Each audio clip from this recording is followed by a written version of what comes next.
Buenos días a todos, a todas.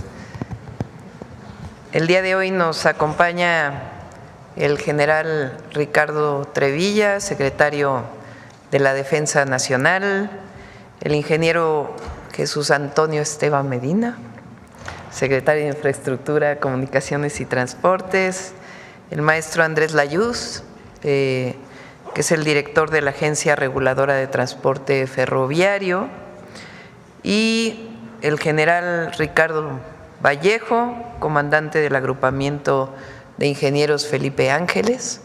Y hoy vamos a hablar de trenes, vamos a hablar de los proyectos, diversos proyectos de trenes de pasajeros y de carga que inician el próximo año. Son proyectos que hemos estado trabajando incluso con la autorización del entonces presidente Andrés Manuel López Obrador antes de que entráramos. Estuvimos trabajando ya como presidenta electa en estos proyectos y su desarrollo. Entonces, saben que después de la privatización, que desaparecieron los trenes de pasajeros, lo recupera el presidente López Obrador y nosotros le vamos a dar continuidad. Son dos trenes o dos vías, una a Nuevo Laredo y la otra a Nogales, y también el tren de carga del Tren Maya. Entonces, le voy a dar la palabra al general secretario, después hablaría Andrés Layuz, después el general Vallejo, y vamos a cerrar con el tema de el bacheo, para que vean cómo va el bachetón. Adelante, general. Permiso, presidente. Buenos días a todas y a todos. Con fecha 1 de octubre del presente año, la señora Presidenta de la República Mexicana y Comandanta Suprema de las Fuerzas Armadas nos instruyó para que continuáramos fortaleciendo la infraestructura estratégica del país en estrecha coordinación con la Secretaría de Infraestructura, Comunicaciones y Transportes y con la Agencia Reguladora de Transporte Ferroviario, mediante la construcción de diversas vías férreas, de tal manera que se establecieron 3 grandes proyectos en los que participará también de manera muy directa el agrupamiento de ingenieros al mando del general Vallejo. Estos grandes proyectos comprenden, el primero, los tramos de vías de ferrocarril de la Ciudad de México a Nogales, Sonora; el segundo, de la Ciudad de México a Nuevo Laredo, Tamaulipas, lo que en su conjunto estamos hablando de la construcción de poco más de 3,000 kilómetros de vías férreas y que se realizarán en 4 fases. También se va a hablar del Tren Maya de carga, que comprende 10 complejos de carga conformados por 5 terminales intermodales, 4 patios de operaciones y una espuela de carga de combustibles distribuidos, todos ellos en las principales ciudades de las más de 1,500 kilómetros de vías férreas del Tren Maya. También se hablará de la rehabilitación que se está realizando por parte del agrupamiento de ingenieros en 17 carreteras federales y 181 caminos rurales en los estados de Campeche, Chiapas, Quintana Roo, Tabasco, Veracruz y Yucatán. Cabe mencionar que en estos trabajos la Secretaría de Defensa Nacional participa con personal de ingenieros militares, por lo que no se afecta la realización de las otras misiones que tiene asignada el Ejército, la Fuerza Aérea y la Guardia Nacional, sobre todo las relacionadas con la seguridad, con la aplicación del plan de N3C, con labor social, no se afecta en lo absoluto. Y para el efecto, el maestro Andrés Layuz Loaesa titular de la Agencia Reguladora de Transporte Ferroviario, dará información respecto a los avances. Después el general Gustavo Ricardo Vallejo Suárez, comandante del agrupamiento de ingenieros, de igual manera informará lo que corresponde a lo que lleva realizado este agrupamiento. Y por último, el ingeniero Jesús Esteban Medina, secretario de Infraestructura, Comunicaciones y Transportes, también hablará de lo relacionado con los bacheos. Gracias. Adelante. Con su permiso, Presidenta, si lo presento allá o… Sí.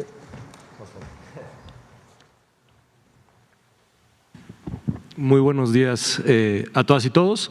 Voy a presentar cuál es el plan de trabajo que tenemos sobre los proyectos que ya anunció la presidenta Claudia Sheinbaum. En la administración del presidente López Obrador, como saben, regresaron los trenes de pasajeros con proyectos como el tren interoceánico, el tren El Insurgente y el tren Maya. Y en esta administración, la presidenta Claudia Sheinbaum nos dio la instrucción de construir más de 3,000 kilómetros de vías de pasajeros en las siguientes rutas. AIFA-Pachuca, lo cual nos permitirá tener el servicio México-Pachuca, México-Nogales y México-Nuevo Laredo. La que sigue, por favor. La estrategia de implementación está dividida en 4 fases. Ahorita les daré más información sobre la primera fase, que es AIFA-Pachuca, los tramos México-Querétaro, Saltillo-Nuevo Laredo y Querétaro-Irapuato. En la segunda fase trabajaremos Querétaro-San Luis Potosí, Mazatlán-Los Mochis, Irapuato-Guadalajara. La tercera fase, Guaymas-Hermosillo, Guadalajara-Tepic, San Luis Potosí-Saltillo, Los Mochis-Guaymas. Y la última fase serán Tepic-Mazatlán y Hermosillo-Nogales, como pueden ver en el mapa, donde están numerados los distintos bloques de tramos. La forma en la que se eligieron estos bloques es para poder tener servicios operativos en estos distintos tramos, atendiendo a la mayor población posible conforme vayamos avanzando en la implementación. La que sigue, por favor. Ya lo decía la presidenta, empezamos muy temprano el trabajo de planeación en un grupo interdisciplinario de trabajo con varias instituciones. Se ha trabajado desde la SICT con la Defensa, con SEDATU, con Semarnat, con CONAM, con INA y con INPI y gobiernos estatales y municipales en donde tenemos parte de los recorridos. El objetivo es tener los trabajos preparativos, y eso es lo que hemos trabajado en estos meses, para iniciar la obra en 2025 en los siguientes 4 tramos: AIFA-Pachuca, México-Querétaro, Saltillo-Nuevo Laredo y Querétaro-Irapuato. La que sigue, por favor. Las características del servicio son las siguientes. Los trenes prestarán servicios interurbanos, es decir, de ciudad a ciudad. Podemos identificar en los trazos que ya mostré las ciudades más grandes que aparecen ahí. Pero también servicios regionales, es decir, que tengan paradas en ciudades intermedias o ciudades o poblaciones más pequeñas con vías dedicadas de pasajero.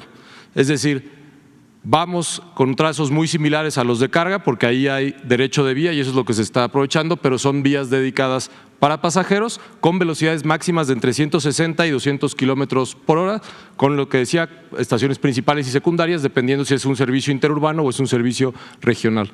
Con esto, el objetivo es lograr una reducción de los tiempos de recorrido para personas que cotidianamente hacen estos viajes interurbanos y, por supuesto, los viajes que se van a generar a partir de la existencia de los trenes, una mejor experiencia de viaje y confort, mayor seguridad, calidad de vida, reducción de la huella de carbono y la conectividad entre comunidades que sabemos que desde el proceso de privatización, cuando desaparecieron los trenes de pasajeros, muchas comunidades quedaron aisladas pese históricamente a haber tenido paraderos o cruce de tren en sus localidades.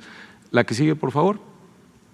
Hemos trabajado y ha sido un trabajo muy intenso por parte del agrupamiento de ingenieros Felipe Ángeles en los estudios preliminares que iniciaron desde octubre, cuando la presidenta dio el banderazo de salida de estos estudios en el caso de AIFA-Pachuca y de México-Querétaro.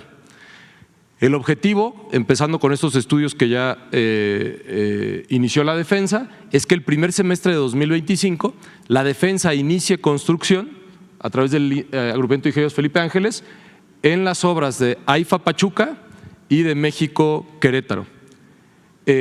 Por su parte, la SICT licitará obras en los tramos Querétaro-Irapuato y Saltillo Nuevo Laredo. Y también en el primer semestre de 2025 será la licitación de la primera flota de material rodante, es decir, de los trenes que estarán operando.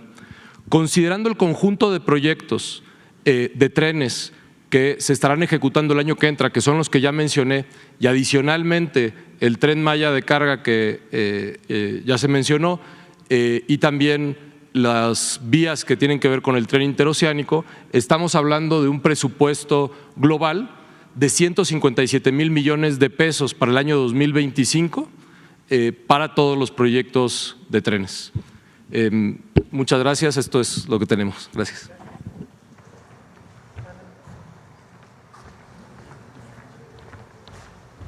Con su permiso, presidente, si me lo permite también para exponerlo. Muy buenos días a todas y a todos. Vamos a hablar de la participación de Defensa en la construcción de estos proyectos prioritarios ferroviarios. La siguiente, por favor. En el marco de los proyectos ferroviarios prioritarios de la actual administración, se tiene contemplado, entre otras líneas troncales, la construcción de las principales vías férreas que van del aeropuerto de Felipe Ángeles a Pachuca, como ya lo mencionó el maestro Layuz, de Ciudad de México hasta Nuevo Laredo y de Ciudad de México hasta Nogales vía Guadalajara. La siguiente, por favor. Como ya se hizo mención, se ha estructurado en cuatro fases o cuatro paquetes de construcción que inician desde 2005 y terminan iniciando en el 2018. En este primer paquete, que ya está en curso y que ya refirió el maestro Layuz, se trabaja activamente en el desarrollo de los proyectos del AIFA a Pachuca, de México a Querétaro, de Querétaro a Irapuato y de Saltillo a Nuevo Laredo, para un total inicial de unos primeros casi 800 kilómetros de vía férrea. Defensa está participando activamente en la definición conjunta del trazo preliminar, en los reconocimientos terrestres acompañando a la Agencia Reguladora de Transporte Ferroviario, en la realización de los vuelos LIDAR, que es un binomio helicóptero de la Fuerza Aérea con un radar muy potente, un radar que escanea la superficie terrestre y arma ortofotos de 20 centímetros para tener un conocimiento total de la infraestructura sobre la que se realizará la vía. Estamos trabajando de manera conjunta también en la formulación de los términos de referencia con las demás dependencias, que son propiamente lo que queremos que se construya, de qué forma y con qué características. La formulación del presupuesto, y Defensa realizará el desarrollo de la ingeniería básica de los 4 proyectos. Y asimismo participará, como ya lo hizo mención el maestro Layuz, en la construcción de 2 de ellos, en el recorrido AIFA Pachuca y en la vía férrea de México a Querétaro. La siguiente, por favor. ¿Qué estamos haciendo ahorita? De manera coordinada estamos trabajando con las demás dependencias en la tarea más importante, en la definición del trazo preliminar. Y lo estamos haciendo con un ciclo iterativo. Estamos trabajando simultáneamente en las 4 vías férreas del primer paquete y llevamos un 70% de avance. Estimamos que al finalizar el año ya tendremos la vía férrea óptima. Por lo que se refiere a la AIFA Pachuca, ya hicimos una revisión general del estado actual de la vía, se hizo ya un primer trazo preliminar y ahorita venimos en un ciclo de secuencia iterativo, optimizando con las demás dependencias, es decir, desde el punto de vista ambiental, desde el punto de vista arqueológico, desde el punto de vista comercial, desde el punto de vista regulatorio, cuál es la mejor opción de vía. Llevamos, en el primer caso ya estamos cerca del 70%, en el México Querétaro ya llevamos un 35%, en el Saltillo Nuevo Laredo también ya hicimos una revisión de la vía actual, estamos terminando el trazo preliminar y ya venimos optimizando el trazo con las demás dependencias, igualmente Querétaro, Irapuato. Como mencionamos, el compromiso es que ya tengamos claridad de trazo al finalizar el año. La siguiente, por favor. De manera muy general, ya lo explicó también el maestro Layuz, lo que se refiere a la vía férrea que va de la AIFA Pachuca, iniciará en el aeropuerto Felipe Ángeles, continuará por estos municipios hasta llegar a la ciudad de Pachuca, una longitud estimada de 55 kilómetros de vía férrea. Se trata prácticamente de una extensión del servicio de pasajeros actual, que es parte de Lechería. Es una sección de vía doble para pasajeros que está electrificada con catenaria, es decir, son trenes eléctricos. Habrá tipología de viaductos y terraplenes porque es un tren de pasajeros con vía confinada que no tendrá pasos a nivel y deberá mantener una velocidad de seguridad y confort para pasajeros. También tiene secciones con la vía de carga actual y doble vía de pasajeros del lado derecho, velocidades de diseño de 120 kilómetros por hora, que es lo que realmente la velocidad que desarrolla actualmente el tren suburbano, o estaciones principales en los puntos terminales y paraderos en algunas poblaciones de acuerdo a los estudios de demanda. Es menester mencionarles que ya estamos trabajando en los estudios técnicos ambientales y que ya se cuenta suficiencia presupuestaria para empezar los trabajos formales de construcción pesada entre finales de marzo y principios de abril. Tenemos un límite de tiempo de construcción de 2 años, de 1 año, 6 meses para esta vía férrea. La siguiente, por favor. Simultáneamente arrancarán trabajos en la vía férrea México-Querétaro. Se trata igual de un servicio de pasajeros de la zona metropolitana a la ciudad de Querétaro con una longitud estimada de 240 kilómetros de longitud.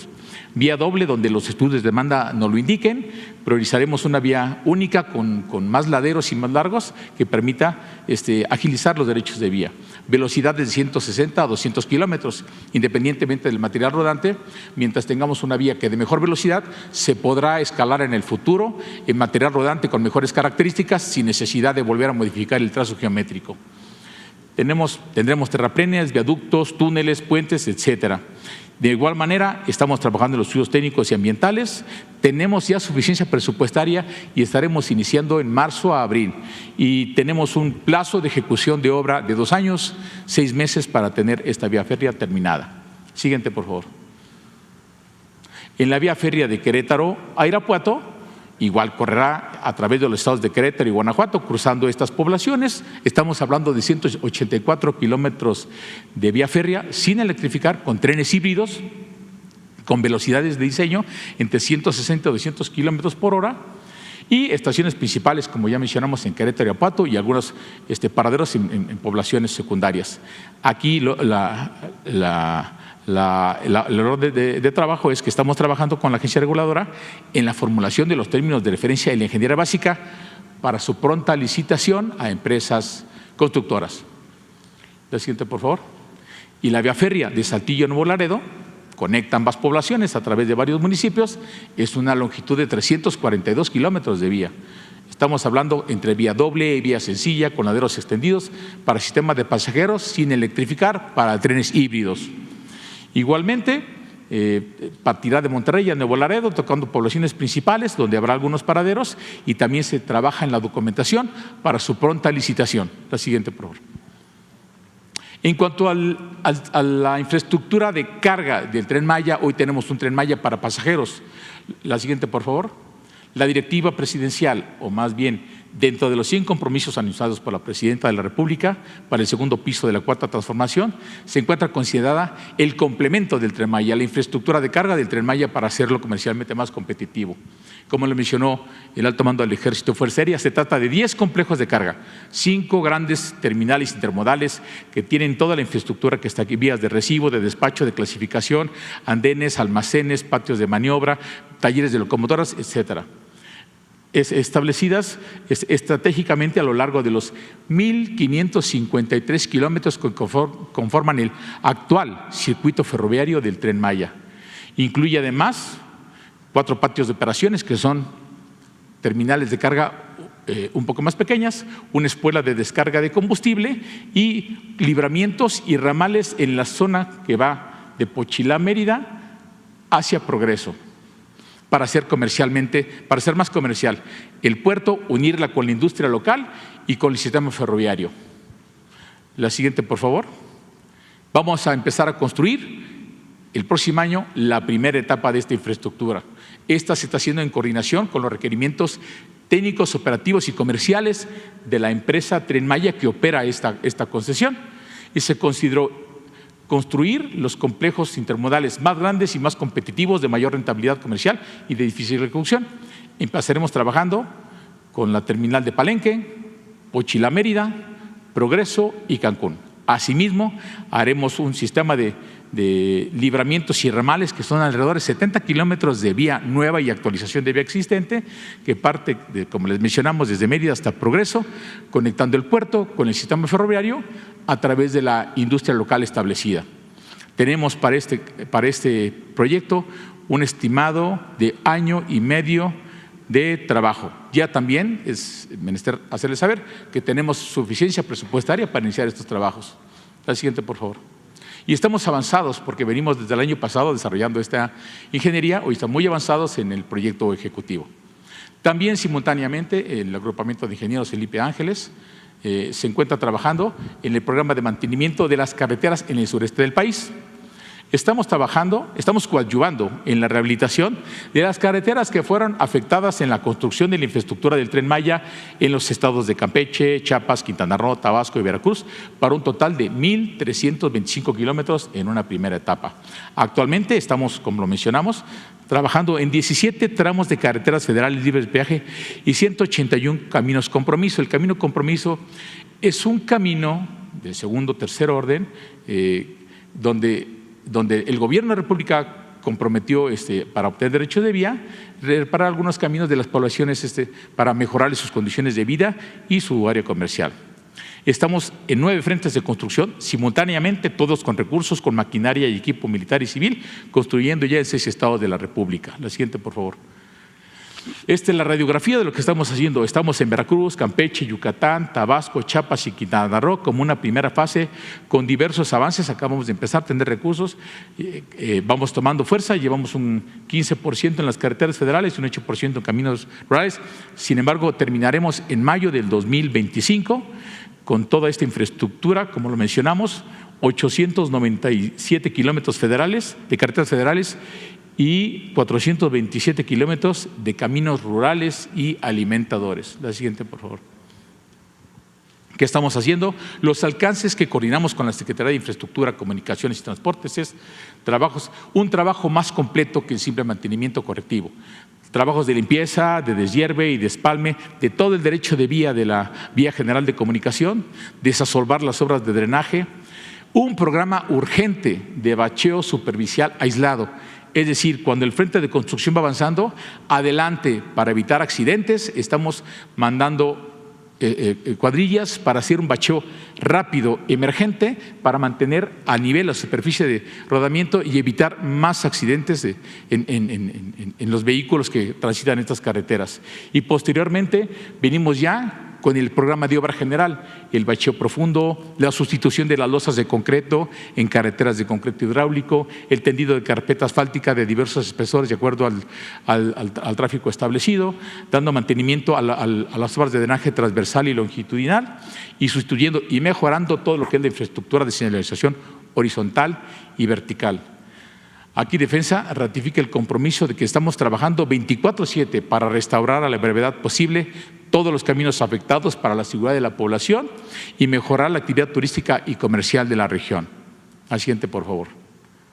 También ratificamos el compromiso de Defensa de concluir las obras de infraestructura en el tiempo establecido y el presupuesto autorizado, de actuar con responsabilidad institucional en el cuidado de nuestro medio ambiente y de la sociedad donde trabajemos, y que implementaremos acciones concretas para el cuidado y preservación de la flora y fauna y demás recursos materiales de la región. Y también la salvaguarda del patrimonio histórico-cultural de nuestra nación. ¿Es cuánto?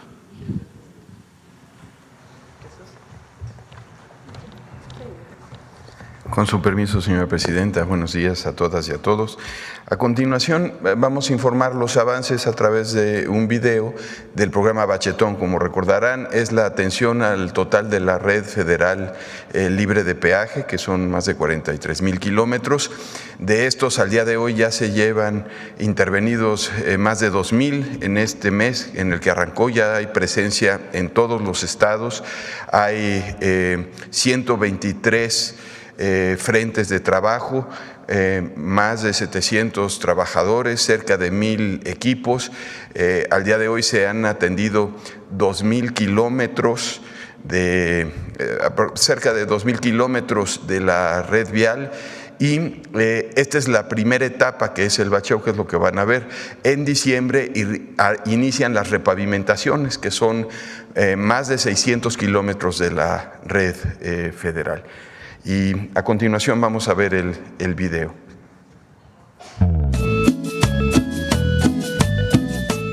El programa de conservación de carreteras Bachetón ya está en todo el país. La Secretaría de Infraestructura, Comunicaciones y Transportes continúa el mantenimiento en toda la red carretera federal libre de peaje con el programa de conservación de carreteras Bachetón. Al día de hoy, a partir del inicio del programa, hemos avanzado con 11.012 baches atendidos, equivalente a 8.780 toneladas de mezcla asfáltica, y 54.534 metros cuadrados, con 984 equipos de trabajo, 123 cuadrillas operando y 739 trabajadores, con un avance de 1.912 kilómetros de la red carretera federal libre de peaje. Con estos trabajos beneficiamos a los más de 100 millones de mexicanas y mexicanos.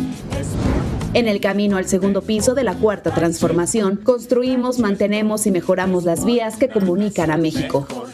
Secretaría de Infraestructura, Comunicaciones y Transportes. México mejor. Gobierno de México. Segundo piso de la Cuarta Transformación. Pues como ven, siguen muy animados los camineros.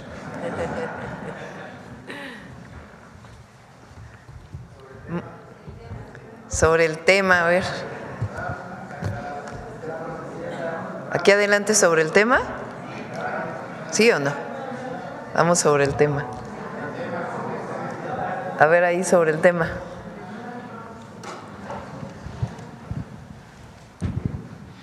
Gracias, Presidenta. Marco Antonio Olvera, del canal México Network y del periódico digital Hidalgo News. El tema sobre los trenes, ¿cuál será el desarrollo económico que tendrá el país luego de que pues Ernesto Zedillo los privatizó, los vendió y la generación de empleos directos e indirectos sobre la construcción y posteriormente a la misma? Sí, sobre los empleos, General Vallejo tiene el dato.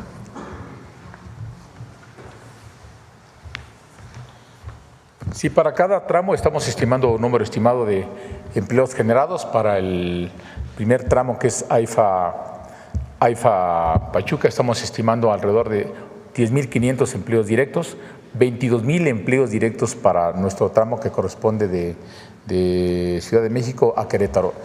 Y la bibliografía dice que alrededor son el doble de empleos indirectos por este número de empleos generados. O sea, 30, por lo que corresponde a nuestros frentes, 30.000. Un símil sacando la proporción de kilometraje un poco mayor para los consorcios, estamos hablando de otros 40.000 empleos directos para trabajadores. Serán 70.000 empleos, en este primer paquete, 70.000 empleos directos y 140.000 empleos indirectos. Quisiera preguntarle, general, si me lo permite, muchos medios han manejado que ha sido un fracaso el tema del Tren Maya porque no ha salido realmente como se esperaba. Ustedes acaban de indicar que bueno, se va a aplicar el tema para que sea un tren de carga. ¿Cómo adicionan este trabajo y cuál es el mejoramiento de este proyecto que finalmente pues sí resulta tan importante que hay incluso pues boletos que están cancelados, bueno, que están llenos ya va, digamos, para que puedan cruzar toda esta área del sureste mexicano? ¿Me permiten? Sí. Bueno, no es real tal información de que no sea, es un proyecto muy viable que anilla todo el sureste del país y además se vuelve un sistema multimodal, porque aparte de conectar poblaciones, zonas turísticas, áreas productivas, también conecta los diversos sistemas aeroportuarios de toda la península y genera un medio de transporte que dinamiza el movimiento de pasajeros, de turistas y en un futuro el de la carga ferroviaria, que hoy está monopolizado por el transporte monomotor que contamina y produce muchos accidentes en carreteras. La primera parte, efectivamente, el sistema ferroviario, esta concesión se compone de dos ramas: pasajeros y carga. Y evidentemente tiene un proceso de maduración comercial, pero es totalmente rentable de acuerdo a los estudios de demanda que se formularon, al análisis costo-beneficio. Y Y bueno, no es un servidor el encargado, es el general que a cargo de la administración, pero él constantemente informa de cómo va incrementándose el número de pasajeros en las estaciones. Es cierto que todavía estamos por abrir comercialmente el último tramo en pocos días para cerrar totalmente el anillo y están todas las estaciones listas y terminadas, y evidentemente también se está avanzando en la optimización de los sistemas de control que harán posible más corridas, más movimientos, y como el general Águila lo ha informado, entra después del tren de servicio regular, el tren de largas distancias con otro sistema de transporte, con camarotes, con restaurantes, y si a eso le adicionamos que está creciendo el tráfico comercial de pasajeros y que está impactando en el bolsillo de la gente porque tiene mejores costos que el transporte monomotor, y que viene a la segunda parte que lo hace todavía más rentable, que es el movimiento de la carga. Hoy el puerto Progreso está saturado porque por ahí entra todos los combustibles, todo el material a granel para las plantas de cemento, por ahí se exporta toda la industria cervecera del norte del país, y eso genera muchos cuellos de botella en el puerto y sobrecostos. Hoy el combustible con el sistema, con el anillo ferroviario del Tren Maya, conectado al transísmico y con la red nacional ferroviaria, permitirá traer carga de combustible desde el centro del país, desde nuestras refinerías, incluso desde el norte de nuestra nación, llevar material ferroso, traer polvos de cemento, que antes era obligadamente hacerlo por el puerto, independientemente que dinamizará toda la infraestructura comercial y de carga en todo ese anillo. Como lo vieron, hay grandes complejos ferroviarios multimodales, inclusive, como lo mencionamos aquí, la terminal de carga de Cancún, además de tener patios de contenedores, almacenes fiscalizados, silos, tiene un área de combustibles y un turbocinoducto para enviar directamente desde los carros tanque del ferrocarril que vengan de alguna parte del centro de nuestra nación, donde están nuestras refinerías, e inyectar por turbocinoducto, alimentando la granja de combustibles del aeropuerto, que tiene un consumo muy elevado, es el segundo aeropuerto con mayor actividad comercial, y eso libera nuestras carreteras de una gran cantidad de tráfico de fulles de combustible. Es muy rentable, los estudios de demanda mencionan que es muy rentable porque no hay un sistema que anille totalmente toda la península con infraestructura de carga. Y si hablamos aparte de esos grandes complejos ferroviarios de carga, esos patios de operaciones donde ciudades que dependían totalmente de la carretera 186, de la 307 que es la costera, la 186 la que cruza la selva desde Escárcega hasta Chetumal, y de la 180 que va por el norte del país, cualquier bloqueo, cualquier interrupción, cualquier accidente pone de rodillas el suministro de la península. Hoy tenemos un segundo y más potente medio de transporte, y más económico y más ecológico, que evidentemente robará el mercado y limpiará las carreteras y permitirá una mayor actividad comercial. Gracias. A sus órdenes. Presidenta, si me permite 2 preguntas ahora que me otorgó el espacio. A ver, el Tren Maya es un éxito. Está funcionando muy bien y vienen o van turistas nacionales, extranjeros. Que le falta a esa parte del Tren Maya la apertura comercial de Palenque a Chetumal, que lo vamos a hacer el mes de diciembre. Se quedó, digamos, construido y faltaba una parte, y eso ya va a quedar completo todo el circuito. Y faltan algunos trenes que estaba programado que van a ir llegando a lo largo del próximo año. Entonces el Tren Maya es falso que tenga problemas, el Tren Maya es un éxito. ¿Qué necesitamos para darle más fuerza? El tren de carga, que fue programado desde el principio. Y ahora pues pedí que se inicie ya el próximo año la construcción del tren de carga, que se complementan para darle mayor rentabilidad.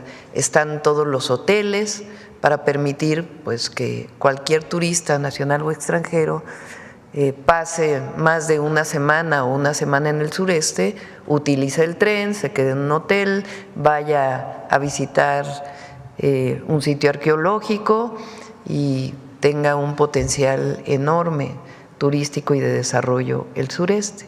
Los otros trenes pues tienen la misma virtud, son un medio de comunicación, un medio para el turismo y un medio para el desarrollo regional. Hay muchísimas poblaciones por donde pasaba el tren de pasajeros hace muchos años que en el momento que paró el tren de pasajeros, pues se quedaron en el abandono, migrando la gente. Ahora lo que vamos a hacer pues es recuperar todo ese desarrollo regional y está vinculado con los polos de bienestar que vamos a hacer a lo largo del sexenio. Entonces, es un proyecto de desarrollo nacional y tenemos la fortuna, los mexicanos y mexicanas, de contar con una institución como la Defensa Nacional. Porque además de todas las labores que realiza de seguridad nacional, de apoyo a la población frente a situaciones de inundaciones, de sismos, toquemos madera, etcétera, etcétera, aparte de la seguridad que brinda Interior y la seguridad pública, de que ahora tiene a la Guardia Nacional, pues contamos con los ingenieros militares, que la verdad es una fortuna para nuestro país tenerlos. Entonces, es un proyecto integral muy importante y el objetivo es que para fin del sexenio pues tengamos, además de los más de 1,500 kilómetros que se hicieron en la administración del presidente López Obrador, más de 3,000 kilómetros más. Eso genera empleo además durante su construcción y se mueve muchísimo la economía. Sí, Presidenta, dos temas cambiando un poco de esta tesitura. Quedamos que era sobre el tema. O debe una. A ver, ándale. A ver, Presidenta, usted se caracteriza por ser una mujer demócrata, lo ha demostrado siempre desde que forma parte de la izquierda, sobre todo en el 2006-12, cuando pues hubo las elecciones y obviamente se perdieron la presidencia. No se perdió. Bueno, nos la robaron. Hicieron fraude, sí. Nos la robaron. En ese sentido, en Hidalgo se va a haber en breve una elección municipal en Cuautepec. Morena, en el pasado 2 de junio, pues presentó 84 candidatos a las alcaldías. Perdieron 33, 32, no exactamente. Hoy va a repetirse una elección.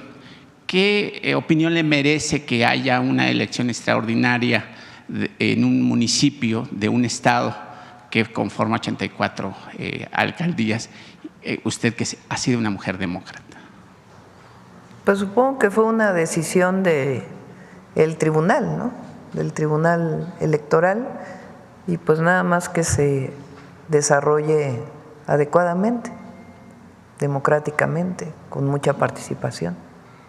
Y la última, Presidenta. El presidente aquí en muchas ocasiones, durante 5 años y medio, que he acudido a las conferencias del ahora expresidente Andrés Manuel López Obrador, decía y nos reiteraba en varias ocasiones, seguramente usted lo escuchaba, que la vida pública de México cada día debe de ser más pública. Usted en su toma de protesta dijo que 0 corrupción en su administración. Hace 2 semanas volvió a reiterar el tema de 0 corrupción. Sin embargo, Presidenta, en el IMSS hay empresas que ahora que están con las licitaciones, pues tratan o están buscando la manera de reiterar o renovar sus contratos que tiene con el IMSS. Le voy a poner un ejemplo. La empresa Ensayos y Tamizajes de México, SADCB, que se ve involucrado, digamos, en corrupción, porque es una empresa que pues ya tenía un contrato con el IMSS. Y la empresa esta empresa ha sido señalada por la COFESE como parte del cártel G6, cuyo dueño es José María Gutiérrez, personaje conocido en el ámbito por monopolizar el tema de tamizaje neonatal. Ahora esta empresa está buscando la manera de quedarse con contratos que son multimillonarios, porque sabemos que esos contratos pues son multimillonarios porque son por sexenios o por año, no sé exactamente. Están buscando de volver a quedarse con un contrato con insumos que vienen de China. Entonces, pues ahí poner el ojo, Presidenta, sobre todo que pues ahí en la oficina de Ana Laura Montes de Oca, pues está ahí buscando este personaje de la empresa para quedarse otra vez con ese, digamos, contrato bajo la cobertura de tratados de libre comercio, que obviamente no se permite tener productos de insumo de otros países cuando no se tiene un contrato junto con la empresa. Entonces, primero habrá que aclarar por qué dices que es corrupción. Pues porque si están presentando una licitación con documentos falsos y que los traigo aquí… ¿Están las pruebas de documentos falsos? Se las puedo pasar. Que lo revise la Secretaría Anticorrupción. Ahora es muy importante que se sepa, porque la licitación de medicamentos se está haciendo de manera centralizada. Los medicamentos los va a comprar Birmex, no los compra el IMSS. Pero no son medicamentos. Y el proceso son servicios. Son servicios. Bueno, pues que lo aclare el director del IMSS y que lo revise la Secretaría Anticorrupción, si es que hay alguna irregularidad. Gracias. Gracias. A ver, del tema. Acá adelante. Es adelante. Aquí adelante la compañera. Gracias, Presidenta. Muy buenos días a todas y a todos. Liliana Noble, de Pulso Saludable. Presidenta, preguntarle cuál es la durabilidad de los baches, porque de bachar, pues de dejar el terreno como debe de estar, porque de pronto comienza la época de nuevo de lluvias y se vuelve a hacer el bache. Entonces, ¿tiene una durabilidad o es parte del proceso natural de la construcción y no pensar que lo hicieron mal, ¿no? Esa sería mi primera pregunta del tema. Gracias. Sí, como pudieron observar, el tipo de bacheo que se está haciendo no solamente es taponear, digamos, se está recortando y se está pavimentando. Es lo que llamamos conservación rutinaria. Y normalmente deben de ser 2 años, 3 años. Solamente está aguantando a que lleguemos ya con la repavimentación, que es la periódica. Por eso hablaba de que se está atendiendo la totalidad de la red con la conservación rutinaria, con el bacheo, pero también vamos a hacer repavimentación. Ahora en diciembre inician todos los frentes en todos los estados y son más de 600 kilómetros, adicional a lo que se está haciendo con la Secretaría de la Defensa, adicional a todo lo que se hace con los APPs y PPS y todo lo que trae CAPUF, es decir, la red federal se está atendiendo. El próximo año ya tiene asignados recursos para continuar con todos estos programas. Gracias. Y del mismo tema, pero hablando de los ferrocarriles, quisiera saber si ya hay alguna empresa interesada en el tema de los ferrocarriles de carga. Parecía que había algún interés de Grupo México, no sé si se ha concretado algo. No, lo va a operar la Secretaría de la Defensa Nacional. Todos los trenes, muy bien. La operación. Sí. Ahí uno lo opera la empresa de la Secretaría de Marina, que es el Interoceánico. El próximo jueves va a venir para mostrarles cómo va la línea K y sus proyectos de puertos. Y las otras líneas las opera Tren Maya y también la empresa de la Secretaría de la Defensa Nacional.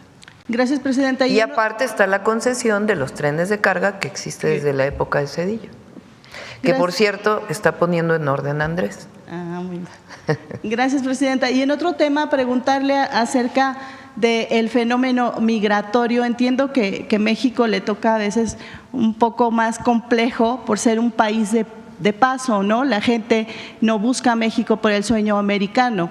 Entonces, en ese sentido, yo quisiera preguntarle si ha pensado en la posibilidad de platicar con sus homólogos de la región sur, de América Central, como en algún momento se hizo en la administración del presidente Andrés Manuel López Obrador, para concretar alguna especie de trabajos a seguir y que los mandatarios de estas naciones también atiendan las causas de su gente, porque lo está haciendo de alguna manera exitosa. También México está viendo por otras ciudadanías, pero se trata, entiendo, de trabajar en algo en conjunto. ¿Qué habría al respecto? Y también preguntarle si en esta llamada que tuvo con el presidente electo Donald Trump, platicaron acerca de este tema de los aranceles, o ya es algo que debemos comenzar a olvidar.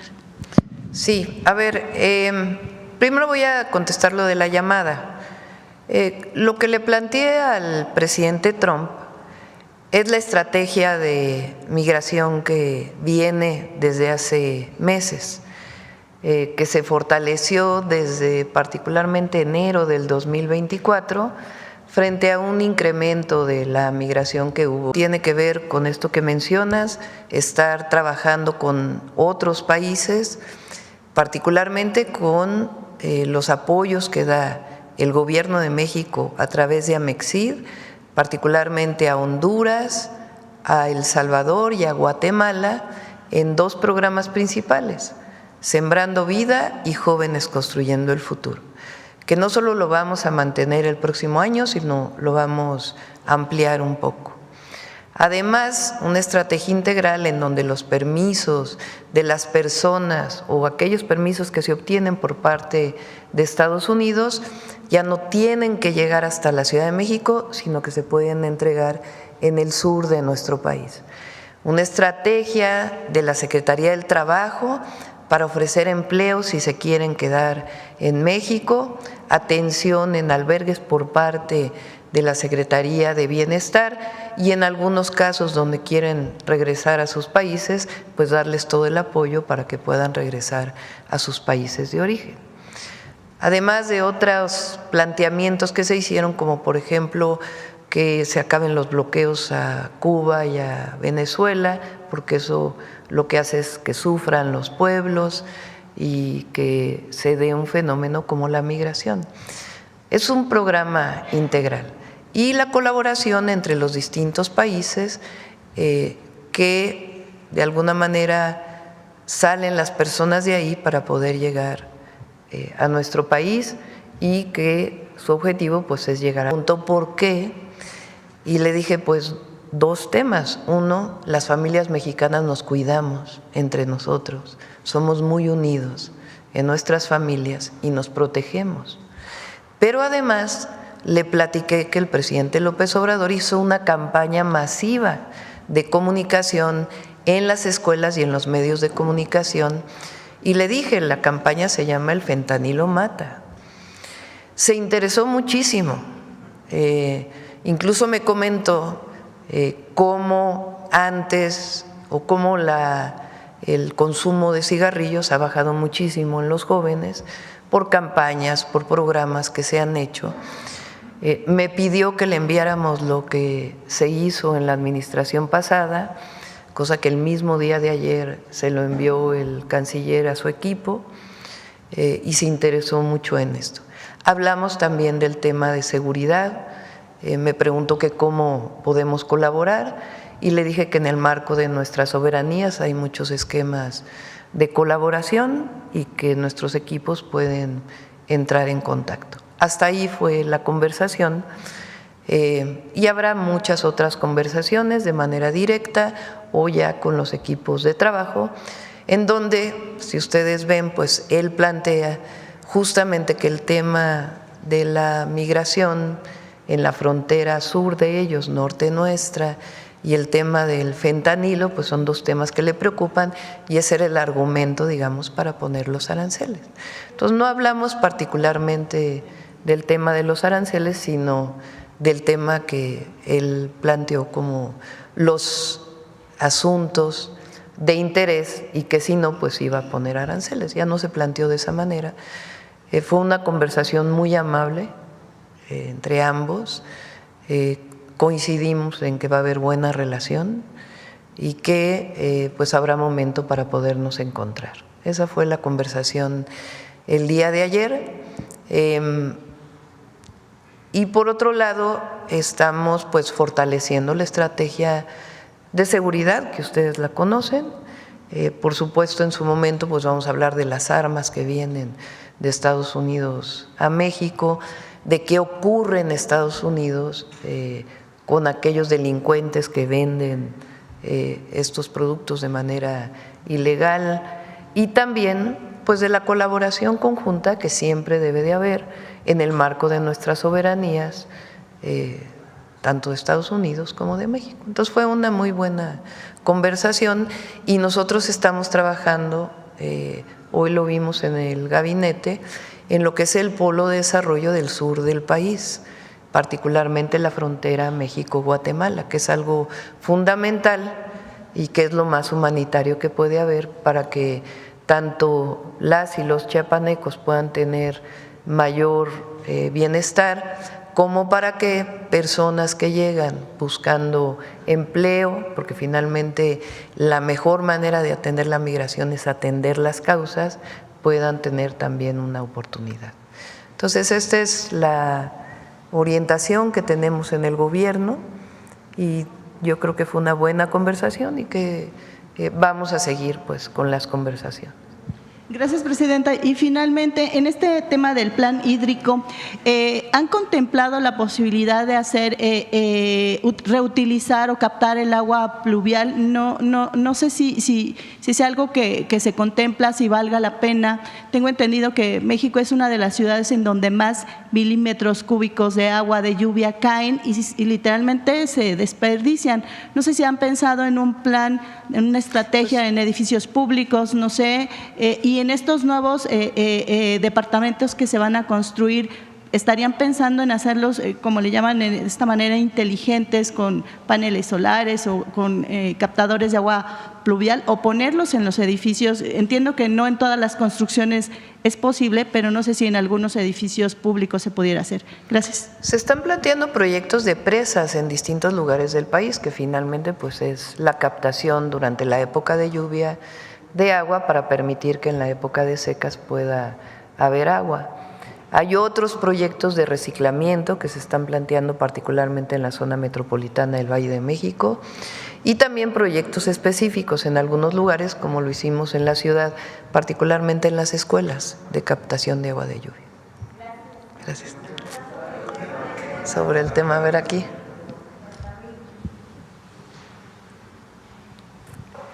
Buenos días, presidenta. Yujel Carolina, de Código Libre. Presidente, en este tema de la caravana que no está llegando a la frontera, mi pregunta es, ¿estos migrantes dónde están? Usted ayer comentaba que muchos están en el AIFA, donde se les está dando zonas de atención integral, pero los demás, ¿a dónde los están trasladando? Muchos de ellos dicen que llegan a Acapulco, a Michoacán, lugares donde el Instituto Nacional de Migración les están ofreciendo que los van a ayudar con los papeles, un trámite, pero por lo menos en Acapulco no se da, pues, o sea, no hay motivo. Y se sienten que son engañados por parte del instituto, no digo que todos.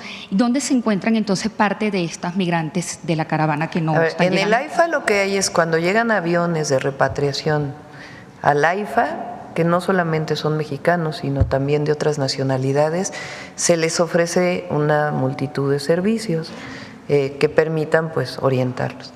Hay migrantes que deciden regresar a sus países de origen y el Instituto de Migración, incluso la Secretaría de la Defensa Nacional, pone aviones para poderlos regresar a sus lugares de origen. Otros tienen una cita de CBP, que eso se logró este año con el gobierno del presidente López Obrador, de que en vez de que solo se dieran en la Ciudad de México, se dieran en el sur del país. Entonces están en distintos lugares, otros tienen empleo, pero esta cosa del engaño de migración, pues en todo caso se puede revisar, pero no es la política engañar a las personas que quieren un empleo, sea en México o en otros lugares. Es un tema integral, tiene sus particularidades y el objetivo pues es seguir atendiendo de manera humanitaria. Y se revisaría. Gracias.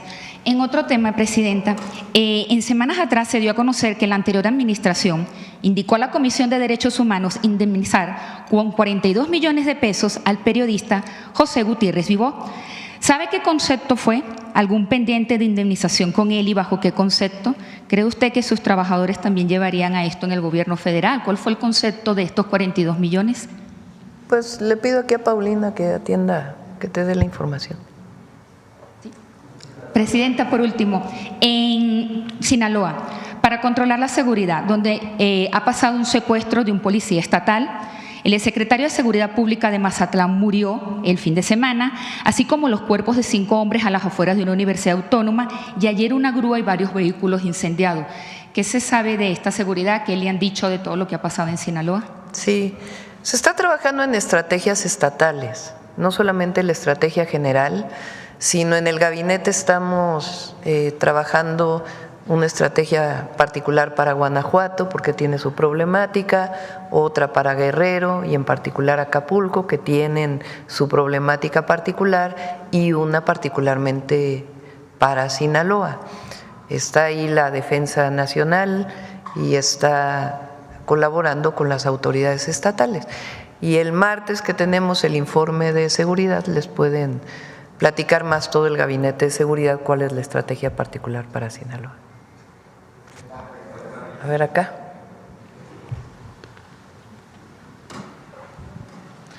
Gracias por darme la palabra, presidenta. Senyacen Flores, de Bloomberg Línea. Retomando lo que mencionó sobre la llamada con el presidente electo Donald Trump, ¿sus equipos acordaron no tocar el tema de aranceles o por qué no se tocó el tema? Pues porque estábamos tocando el fundamento por el cual él planteó que iba a subir los aranceles. Entonces, desde nuestro punto de vista, y además va a haber otras conversaciones de aquí a que él tome posesión entre los equipos, pues lo importante era atender el planteamiento que él hizo, por lo cual pondría aranceles. Siguiendo con este tema, presidenta, ¿cómo impactará esta potencial guerra arancelaria la revisión del tema? No va a haber potencial guerra arancelaria. ¿No? Pero si escala la tensión comercial, por lo menos de aquí al 20 de enero se prevé que va a haber intercambio de declaraciones, posiblemente. Si escala esta tensión comercial y pide a Estados Unidos reabrir el TEMEC, ¿usted estaría dispuesta a revisar los términos del tratado? Hay una revisión en el 2026 que está pactada desde que se firmó y pueden empezar las pláticas desde antes, pero no veo yo que, atendiendo pues la problemática, cada quien desde su punto de vista, evidentemente, pero nosotros siempre decimos lo que planteamos y las estrategias que tenemos, y ayer se planteó este Plan México, que por cierto es importante que se sepa que este consejo que se presentó el día de ayer no va a tomar decisiones, es un consejo honorífico, honorario, nadie está percibiendo nada, estas empresas no tienen contratos con el gobierno de México y además es asesor, ayuda a poder ampliar el número de inversiones de empresas nacionales y empresas extranjeras en México, y las decisiones pues evidentemente las toman las distintas dependencias, pero nos van a ayudar a este proyecto o este gran proyecto que llamamos el Plan México, que el objetivo que tiene es el bienestar de las y los mexicanos, fortalecer nuestra economía, disminuir las importaciones para que se fabrique aquí en México y fabricar algunos bienes que aún no se fabrican en nuestro país. Ese es el objetivo del Plan México y los polos de bienestar vinculados con todas las obras de infraestructura. Una segunda pregunta, presidenta, sobre, y en este marco, ¿no?, del tema comercial, preguntarle sobre la inversión china que quiere venir a México. Me quiero referir específicamente a la industria automotriz. ¿Su gobierno va a permitir la llegada de inversiones chinas para autos eléctricos en medio justo de estas tensiones comerciales? Y específicamente le quiero preguntar sobre esta planta BYD, que ellos están buscando instalarse aquí en México. ¿Se va a permitir, digamos, que se instale aquí en el país en medio de estos cuestionamientos precisamente del presidente electo? Todavía no hay ningún proyecto firme de alguna inversión de una empresa automotriz china que se va a instalar en México. Pero más allá de esta empresa, para el resto de inversiones chinas, ¿cómo sería el tratamiento? Porque están levantando la mano. Habría que ver cada sector. Es importante que se sepa, porque eso es lo que le planteé, lo que he dicho públicamente y lo que le dije incluso al presidente de China. Dije, por supuesto que tiene que haber relación en nuestros países, de distinto tipo, porque no solo es la comercial, cultural, educativa, etcétera. Pero nosotros tenemos un tratado con Estados Unidos y Canadá. Entonces nosotros estamos dando prioridad a aquellos países en donde tenemos tratado de libre comercio. Ese es el planteamiento que hicimos y lo he dicho públicamente a cualquier persona. Entonces no hay ninguna inversión firme de un vehículo eléctrico en México. ¿Y no se cierra de tajo la inversión? Pues tiene que verse cuál, cómo, bajo qué circunstancias, etcétera. Finalmente, para darle oportunidad a mis compañeros, se reunió con Fitch Ratings la semana pasada. Preguntarle qué le dijo esta calificadora. Es la calificadora que nos tiene a un escalón de que pierda México el grado de inversión. ¿Le garantizaron que se mantiene el grado de inversión? No hablamos de digamos, la calificación en particular, sino más bien ellos tenían algunas preguntas sobre el famoso déficit del presupuesto, cómo lo íbamos a disminuir, que es un planteamiento que es público también, que lo hemos dicho y lo ha dicho el secretario de Hacienda en el Congreso de la Unión. Hablamos justo del Plan México, cuáles son nuestras perspectivas de crecimiento, cómo es que pensamos incrementar los ingresos. Ustedes saben que yo he planteado la digitalización, que aduanas tiene un potencial todavía muy importante para incrementar ingresos a partir de su tecnificación. En general, pues, cuál es el proyecto de desarrollo del país y ellos tomarán sus decisiones. Yo estoy muy confiada, muy certera de que nos va a ir bien el próximo año y todo el sexenio. El interés por invertir en nuestro país es enorme y ahora con este plan que tenemos, pues va a ser todavía más. Entonces, nos va a ir bien. Nos está yendo bien y nos va a ir mejor.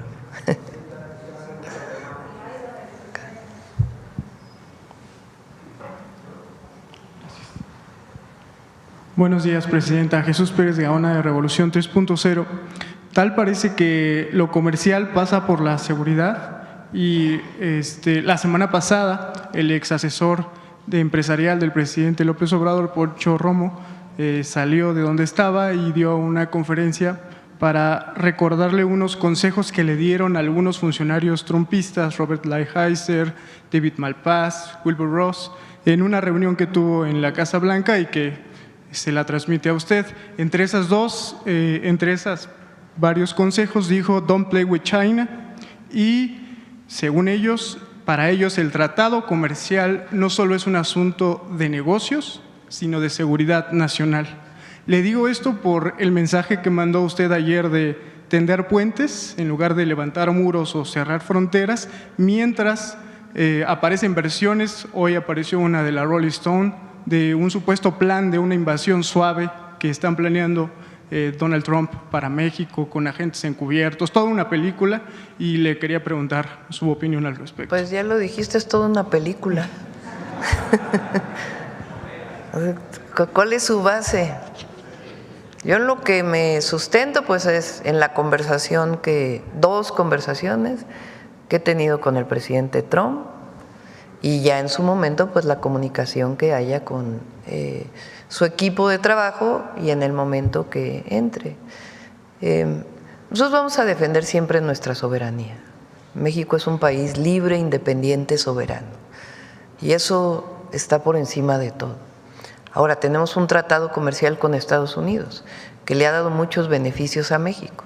Eso no quiere decir que sea la única relación que tenemos. Por supuesto tenemos relación con otros países, pero esta relación comercial de los tres países, Canadá, México, Estados Unidos, pues es una relación que viene de hace muchas décadas y que ha fortalecido la economía nacional. ¿Solo es eso? No. Nosotros tenemos un proyecto de economía moral, de humanismo mexicano, que consiste en el desarrollo de infraestructura propia. Tema, los trenes, por ejemplo, pero así carreteras, obras de agua y muchas otras inversiones públicas. Además, inversiones privadas en el país. ¿Bajo qué condiciones? Buenos empleos, buenos salarios, que ahí donde se instalen haya recursos naturales. No puede haber una cervecera en el norte cuando ahí no hay agua, tiene que ser en el sur donde hay ese recurso natural. Esos son los esquemas. Y la otra muy importante, nosotros ya no apoyamos a las empresas, nosotros apoyamos a la gente. El próximo año son más de 800,000 millones de pesos destinados a programas de bienestar que, por cierto, ya van a salir publicados en la Constitución.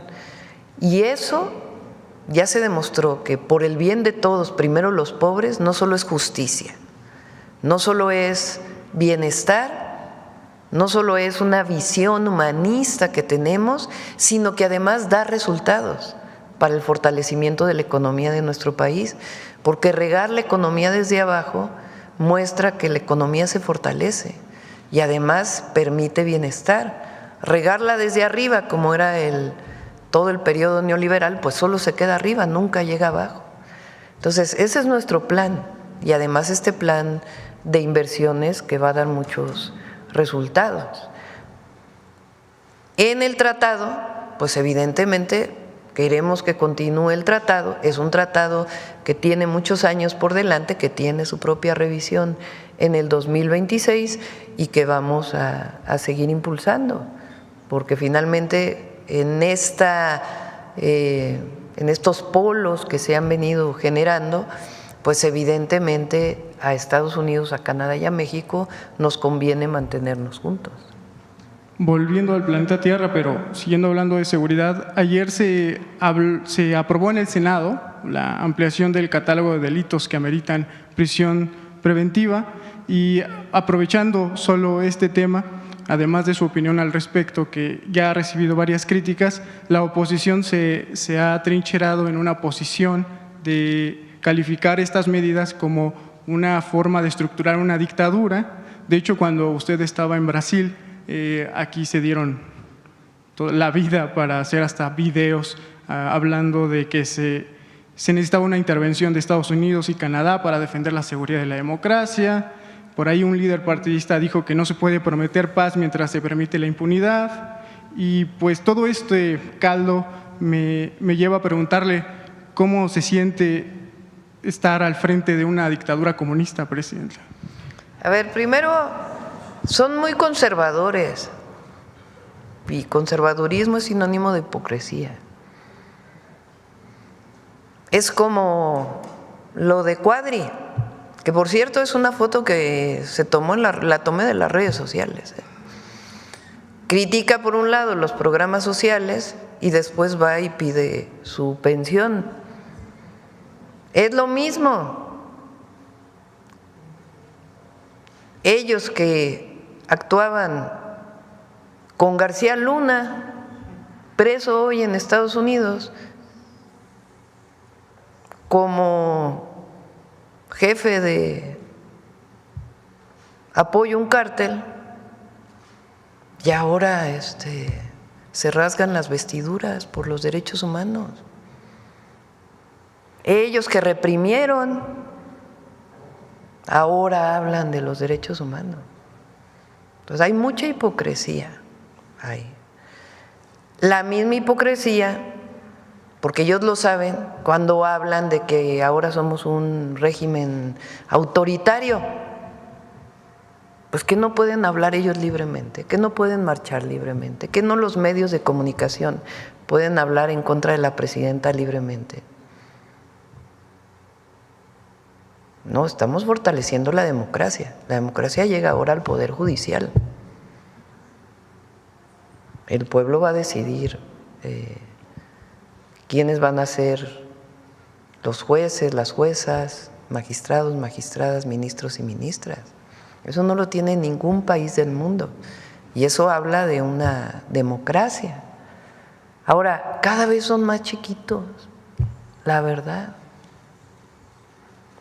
Y luego, pa' colmo, pues ya se parecen a Miramón llamando a Maximiliano. Entonces, por eso ellos no han entendido que México cambió. Y la gente está despierta, participativa, contenta, y estamos trabajando conjuntamente para poder atender pues muchos temas que todavía son importantes en el país. Y entre otros, la relación con nuestro vecino del norte, que nos va a ir bien, estoy segura. Finalmente, si me permite, Presidenta, el día de hoy se publicó en un diario de circulación nacional que sobre el operativo permanente en la finca del expresidente López Obrador ante un riesgo de un atentado contra su vida. Y me gustaría aprovechar que está el secretario general de Sedena para preguntarle de qué se trata este operativo, si existe tal riesgo de un atentado a la vida del expresidente. Gracias. A ver, el otro día dije que, y me malinterpretaron, ¿cuál es la zona militar que está ahí en Palenque?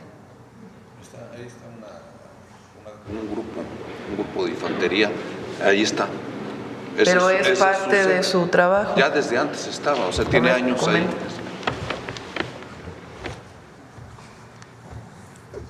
El Ejército, la Fuerza Aérea y la Guardia Nacional tienen un despliegue a nivel nacional. Ahí en Palenque hay una compañía de infantería, pero tiene muchos años. Y dentro de sus funciones es dar seguridad en la región, en coordinación con otros batallones, con otras autoridades y demás. No hay un riesgo, no hay… Y si se designa personal que dé seguridad a los expresidentes, a todos, e inclusive también a funcionarios que desempeñaron algún cargo y que se requiere darles protección, el Estado les tiene que dar protección, se hace, pero no hay ningún riesgo, ni amenaza, ni nada por el estilo. Esa es la situación. Sí, porque lo que se llega a dar de información puede servir para que gente que quiera hacer daño la pueda utilizar. Es un asunto de seguridad.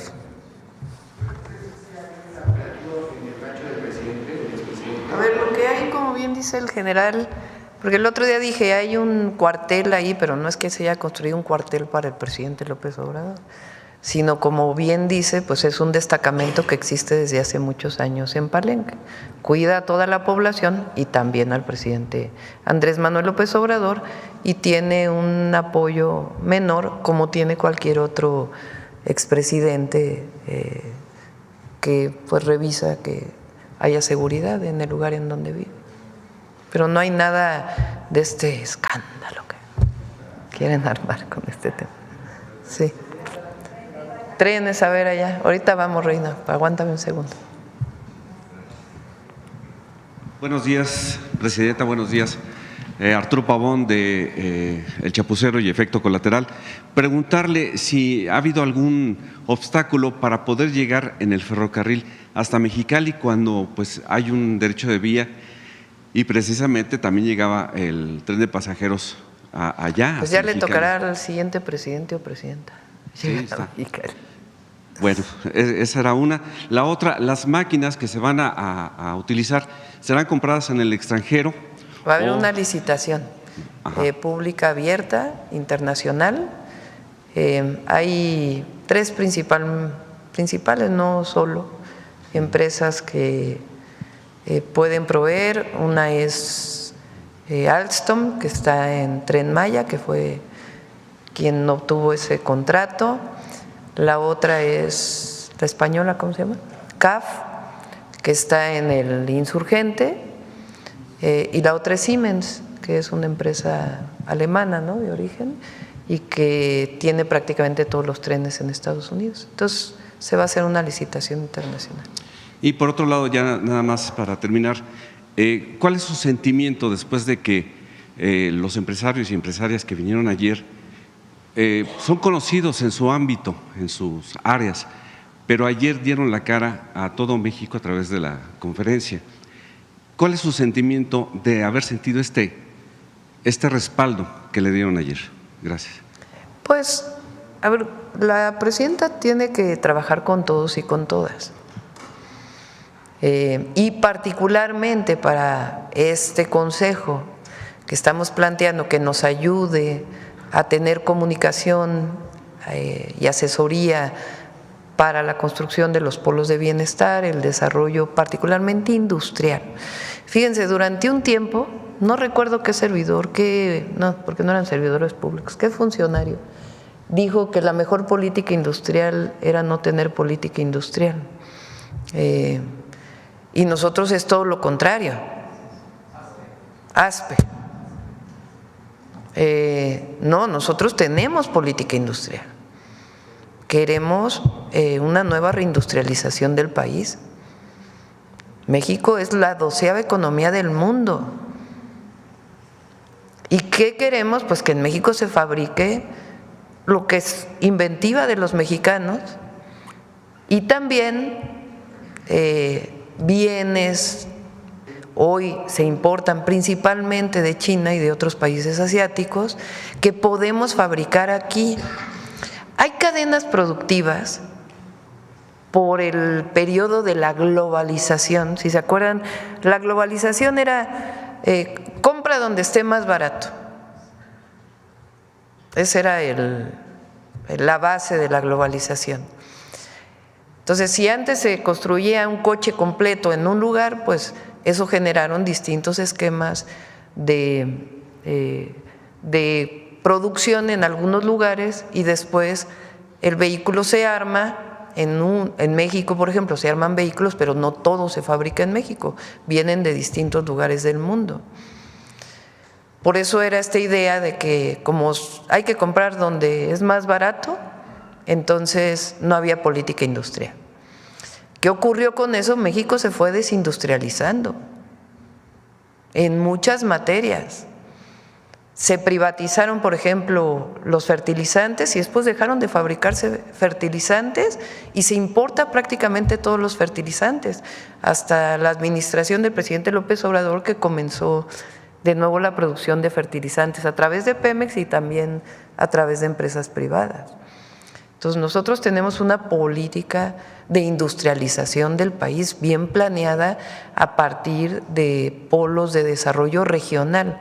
Por eso le llamamos al Consejo Desarrollo Regional y Relocalización, porque van a seguir muchas empresas viniendo de Asia, particularmente a México, para poder seguir con el tratado comercial o exportando a otros países. Entonces, estos empresarios pues están interesados en colaborar, en apoyar, y empresarias asesorar, vincularse, y pues es muy bueno eso. Ahora, como lo dije ayer, hay otra que con los que estaban aquí ayer que no estamos de acuerdo, o ellos no están de acuerdo con nosotros. Pero esa es la democracia. Se colabora ahí donde estamos de acuerdo y además frente a algo tan importante en el país, que es la defensa de México frente a la posibilidad de un arancel. Y en otras cosas pues seguimos discutiendo. Entonces, es algo bueno para México. Pues es un compromiso de ellos, por supuesto, de ayudar, de colaborar y de seguir colaborando con el gobierno en estos temas que son fundamentales y en un modelo de desarrollo que hemos planteado. Es un apoyo a este modelo de desarrollo que estamos planteando. Entonces, es muy bueno. A ver acá, para que no digan que no, porque desde ayer estás ahí. Gracias, presidenta. Reinaide Ramírez, reportera independiente. Pues no estaba entre mis tres, pero aprovechando que está el general Trevilla y el comandante Vallejo, el 15 de abril el gobierno de Sonora inició una investigación sobre presuntas irregularidades en el tren que se está construyendo en Imuris. Si nos podría dar un avance, ¿qué información tienen ustedes, por favor? Es un libramiento, ¿no? Y si abrieron ustedes alguna investigación. Nada más le doy un poquito de contexto, a ver si lo recuerda. Se hizo una investigación, reporteros de Sonora. ¿No es el libramiento de Nogales? Sí, es el que están construyendo se supone que va de Guaymas a Nogales, bueno, que pasa por Imuris, digo. Pero bueno, luego se va a unir, ¿no? Pero es ese. No, lo que se está construyendo en Sonora es un libramiento en para Nogales, lo del ¿no? tren. Para que no pase el tren por la ciudad, sino que Exacto, ese. tenga el libramiento. Bueno, está pasando por zona… Pero no hay una conectividad ahora a Guaymas. No, bueno, va a haber, el proyecto se supone que incluye, pero bueno, por lo pronto está entre Imuris. Y el problema es se le ha llamado tren fantasma, que yo no entiendo por qué se le llama así, pero bueno, este tren nació en la opacidad y no se daba información, la gente se enteró tarde de que les estaban expropiando, les quitando sus terrenos, entonces los compraron a muy baratos, hablaban de menos de 10 pesos el metro. Bueno, independientemente de todos los problemas medioambientales, las afectaciones al jaguar y que ya se ha documentado bastante, en el punto que yo le quiero preguntar sobre la investigación, hubo una licitación, se simuló una licitación de la obra y se le dio a la empresa, permítame el nombre, 3PM, Obras Civiles y Arquitectónicas, Soluciones en Ingeniería, Construcciones, SIGA, CASCAF, Operaciones Civiles y Arquitectura y Decoración y Mantenimiento Inmobiliario, ARCO. Estas empresas simularon ser distintas para ganar la licitación. Aquí está involucrado, Presidenta, el Heriberto Aguilar, que hoy es senador y que, si usted recordará, pues también fue coordinador de su campaña en Sonora. Entonces, él firmó este documento donde se simuló presuntamente esta licitación. Habrá que ver qué es lo que dice la investigación, pero me dice que no tiene conocimiento de la investigación. Desde el 15 de abril se inició y son 13 contratos que están opacos, y pues en aras de que apelar a que no haya impunidad y que no haya corrupción, que se combata la corrupción, el expresidente Andrés Manuel López Obrador se había quedado dar un informe sobre esto con los que tenían la obra, pero ya no hubo tiempo de que se hicieran los últimos meses. Entonces, ver qué tienen sobre este hecho. Pues si quieres lo revisamos, porque… Lo revisarían. Primero, Heriberto pues es una gente que viene del movimiento de hace mucho. Dudo que él haya hecho un asunto de corrupción. Segundo, pues hay que revisar las instituciones federales si participaron en eso o no. Hasta ahora, lo que yo tengo conocimiento, en Sonora, la Marina trabaja en el puerto de Guaymas, en donde también va a haber una licitación para la participación privada. Así se hace con los puertos en general. La Marina tiene la concesión federal del servicio, y los privados ayudan con las grúas, etcétera, como en todos los puertos del país. Y ahora, antes eran las APIs, ahora son las ACIPONAS, que tiene el Estado el control. Ese es uno del puerto de Guaymas. La otra es una carretera que ayudó la Marina también hacia Chihuahua, y se está en el libramiento de Nogales. Bueno, pero otro tren de Guaymas no tengo yo conocimiento. No. Hay muchos proyectos para que la carga que va a entrar por el puerto de Guaymas llegue a Sonoita o a alguno de los lugares de la frontera. Incluso esta empresa… Pero el tema, pues déjanos revisar. No, pero es el mismo, el de Imuris. Había hablado el presidente que iba a incluir Guaymas, pero bueno, ahorita la que se está construyendo es Imuris Nogales, es ese mismo, llamado Tren Fantasma. Incluso hay una empresa que incluso está trabajando en lo aquí en el plan de justicia ya aquí.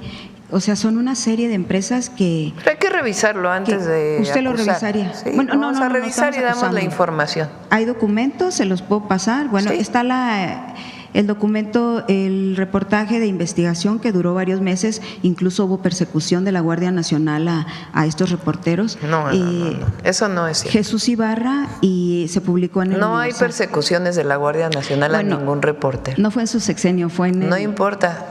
Puedo garantizar que en el sexenio de López Obrador no… Bueno, habría que hablar con ellos, con estos muchachos. Pero si usted… Sí, nosotros no reprimimos, ni tampoco… reprimimos la libertad de expresión. Yo espero que no sea así. Protegemos a los periodistas cuando están en riesgo por algún asunto de inseguridad en alguna zona, pero no hay represión. Bueno, ese sería otro tema más largo que no lo tengo contemplado ahorita porque es corto el tiempo, pero ahorita hay varios periodistas, Padgett, por ejemplo, en problemas. Ahí que dé la información también. Conozco ese caso desde que era jefa de gobierno. ¿Sí? Y un día platicamos si quiere. Bueno, sí. Pero bueno, lo dejamos para después porque si no se me va a acabar el tiempo. Pero sí hay promesa de revisar este caso, ¿verdad? Para que… Sí, lo revisamos y damos la información, es nuestra Sobre obligación. todo que no haya impunidad, Presidenta, por favor. Sí. El segundo tema que tiene que ver con lo que usted ha señalado últimamente en varias ocasiones y que a mí me parece, a los sonorenses y yo creo que a muchos habitantes de la región fronteriza de México Norte y de Sur quizá, incluso en la Ciudad de México, usted habla de que atender las causas, el objetivo es que ningún joven, hombre o mujer, se acerque a un grupo delictivo. Es el objetivo de atender las causas y a mí me parece muy importante porque usted hablaba también de que no hay drogas sintéticas. Bueno, hay consumo de drogas sintéticas en México y es muy grave el consumo de cristal, sobre todo en la región fronteriza y que no se acerquen al grupo delictivo, pero ¿qué pasa con los muchachos que ya están ahí, adolescentes, niños, que ya están en las garras de la drogadicción o incluso están combatiendo del lado, los utilizan a fuerzas o convencidos de algo, se los llevan también para que estén en las filas de ellos? ¿Qué va a pasar con cómo se está trabajando con ellos en estos casos? ¿Cómo se van a atender las causas de ellos? ¿Y cómo informaría usted, cómo mediría si está funcionando este tema de atender las causas, porque ya ve que lo que no se nombra pues no existe y lo que no se mide tampoco. Entonces, ¿cómo se mediría esto? Y si hay un recurso específico para atender las causas, que ya usted mencionaba algunas de las causas, pero en este caso, ¿qué pasa con estos jóvenes? En el consumo de cristal principalmente y bueno, yo supongo que aquí el general y la gente de seguridad ya le informó a usted cómo está la situación en las fronteras, cómo estos jóvenes son pues quizá obligados a irse al consumo o a otra cosa. Son varios programas. Atención a las causas es también los programas de bienestar, que hoy son derechos.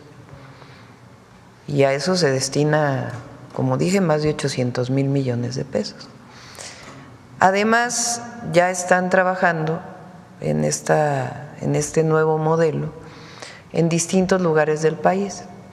Ahí el objetivo o la manera en que lo hacemos es que son servidores públicos de distintas secretarías. No son personas contratadas adicionalmente para el desarrollo de este proyecto y se vincula con Jóvenes Construyendo el Futuro. Entonces, por ejemplo, ayer tuvimos reunión en Chiapas, en frontera con Malapa, ya inició un grupo de trabajo que son de distintas secretarías, de Secretaría de Cultura, Gobernación está coordinando esa zona y distintas secretarías, Secretaría de Bienestar, cada quien envía un equipo que se queda ahí por un tiempo, así como hicimos con Acapulco, donde hicimos una brigada de 3,000 servidores públicos que se fueron a Acapulco tiempo completo después del huracán John y que trabajaron de la mano con la Secretaría de la Defensa Nacional, Secretaría de Marina y las instituciones que estaban a cargo de reparar, por ejemplo, el bombeo de agua. Se fueron 3,000 a ayudar a los servidores de la nación a limpiar, a coordinarse, a atender a la gente.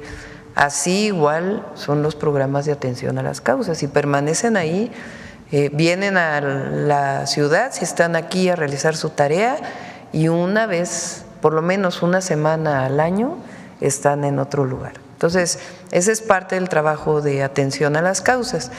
Para jóvenes que de alguna manera se involucraron ya en actos de asuntos todavía no termina su juicio, pero son primodelincuentes principalmente, se les da la opción de incorporarse a este programa, de tal manera que les dé alternativas distintas. Cuando se inscriben a Jóvenes Construyendo el Futuro, porque se va justamente a estas zonas, hay jóvenes que tienen la oportunidad y se les apoya para que dejen al grupo delictivo o la situación en la que estén y se incorporen a un empleo. Pero eso, ¿cuándo se llevaría a otros estados? En Sonora, por ejemplo, ahorita tenemos en Sonora un caso muy raro. Hay un joven ahorita hospitalizado que había sido secuestrado y la Fiscalía, discúlpeme Presidenta, pero la Fiscalía de Sonora no es confiable, la gente no confía en ella. A ver si tienen por ahí cómo disminuyó el delito en Sonora, del 21 a la fecha. Pero esas cifras que usted va a presentar, se las da la Fiscalía, Presidenta, y de verdad… Sí, pero homicidios… No. Robo de vehículos. Hay dos muchachitos ahorita. Hay uno particularmente que la mamá está pidiendo que no le permiten ni estar con él en el hospital. Está gravemente herido. Lo acusa la Fiscalía de presunto secuestro. Es un menor. Y el fiscal se refiere a él como el señor, o sea, la mamá habla de que el fiscal pues está mintiendo en los hechos que él revela a la sociedad y ella tiene otra versión. Entonces, para saber ahí cuál es la realidad, pues habría que, no sé si tendría que intervenir otra autoridad federal, porque pues ya está un poco complicado ese caso, sobre todo porque son menores. Y habla de otras varias personas involucradas. Pero en este caso particular, este es un menor de 16 años y pues en el caso de Sonora, ¿qué se está haciendo allí con estos jóvenes que ya están atrapados? Refería yo el otro día, lástima que no pude preguntar el otro día en Salud, pero ver si Salud tiene un programa específico para atender la salud mental de estos jóvenes y ayudarles a salir de esa… pues de esa situación, y si se plantea, por ejemplo, algún centro, si el gobierno federal tiene contemplado algún centro de desintoxicación o de apoyo para ellos, que no sean los centros que ya hay porque están irregulares, o los que son privados, que son muy costosos. Entonces, si habrá algo público en ese sentido, o cómo les ayudará en la situación de la salud mental. A ver, yo te contestaría con 3 puntos, ¿no? El primero, para el caso que planteas, le pido a Adriana que ahí se ponga de acuerdo con la Secretaría de Gobernación para poder ver la situación de estos jóvenes. Lo segundo es que nombré a Leti Ramírez, que fue secretaria de Educación, que ahora trabaja conmigo en la presidencia, coordinando distintos proyectos, que coordinara el programa integral de la campaña y atención a las adicciones vinculado con el tema de salud mental. Ella va a coordinar esta nueva etapa de la campaña con distintas instituciones y también el tema que tiene que ver con la atención a jóvenes y no jóvenes, que de alguna manera están involucrados ya en alguna adicción. Ahora, a lo que mencioné, y es producto de una encuesta del INEGI, es que el tema del fentanilo, afortunadamente, y vamos a seguir dedicados a ello, no entra como una epidemia a nuestro país. Aún no, pero en Sonora ya hay fentanilo, ya hay consumo de fentanilo en Sonora. Sí, pero no es una epidemia, ya hay encuestas del INEGI. Y eso se debe a varias razones, pero entre otras a esta campaña que se está haciendo y que la Secretaría de la Defensa y Marina también trabajan en la destrucción de laboratorios que tienen que ver con otras drogas sintéticas y también la incautación cuando se encuentra de pastillas de fentanilo. No, nada más para este fiscal que tenemos en Sonora, estuvo también en Ayotzinapa, también participó. Esa es la tercera que te iba a decir. Yo respaldo el trabajo que está haciendo el gobernador Durazo. Pues yo creo que… Es un hombre muy dedicado, muy trabajador, que no se compara nada con otros gobernadores del estado. Bueno, ha habido unos muy peores, pero también… No hay comparación. Pues la yo ya verdad, lo estaba… ninguna comparación. Yo sí ya le estaba buscando la verdad, comparación. Entonces es un muy buen gobernador. Mira, nada más el resultado. Ay, presidenta, no diga eso, por favor, porque… Es muy buen gobernador, ve nomás las encuestas. ¿Qué dice el pueblo de Sonora? ¿Y no se pagan esas Alfonso encuestas? Durazo. ¿No son pagadas esas encuestas? Mira cómo estaba en el 21 los homicidios. Pero había que preguntarle a los sonorenses, presidenta. De verdad, Durazo está dejando mucho que desear. Pero ese es otro asunto. Bueno, vamos terminando. No, pero ya la última, presidenta, la última es que es un tema que traigo guardado desde hace como 2 meses y que es preocupante con la cuestión de la reforma judicial, que la hemos estado viendo en este punto. Y lo que había prometido el presidente López Obrador, o expresidente, como le quieran llamar, es que el pueblo iba a elegir a los jueces, magistrados y ministros. Y él hablaba incluso, si se registran 300 o 20,000, que todos salgan en la boleta. Él ofreció que el pueblo a los jueces, ministros y magistrados, porque ya pasaron un primer filtro. Ya están ahorita 20 y tantos mil en otro filtro del Ejecutivo, del Legislativo y del Judicial. Y en el caso del Legislativo y del Ejecutivo, presidenta, la selección que se hizo de estos comités, pues usted sabe, son personas allegadas al movimiento, a Morena, a la Cuarta Transformación. Habría que ver qué tan independientes o qué tan pensantes en el pueblo de México o en los mexicanos van a ser para elegir a estas personas, amén de las personas que se hayan registrado, porque ya hemos visto que se registraron pues algunos que no cumplen con el requisito de la honestidad. Pero en el caso por ejemplo, del Ejecutivo, usted nombró a Saldívar, Javier Quizano Vaz, Isabel Romero Cruz, Maricruz Cortés, Vanessa Romero.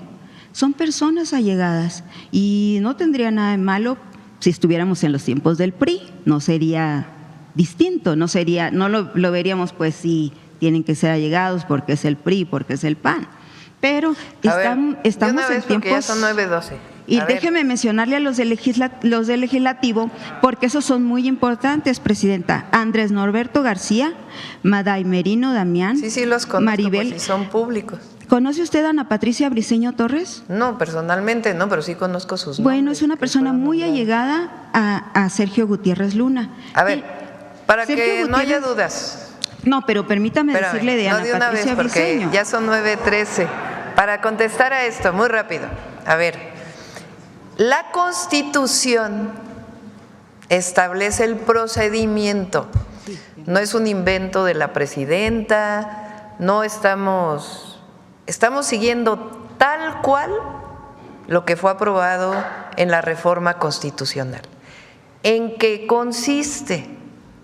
Se inscriben quienes quieren ser jueces, magistrados, ministros, ministras.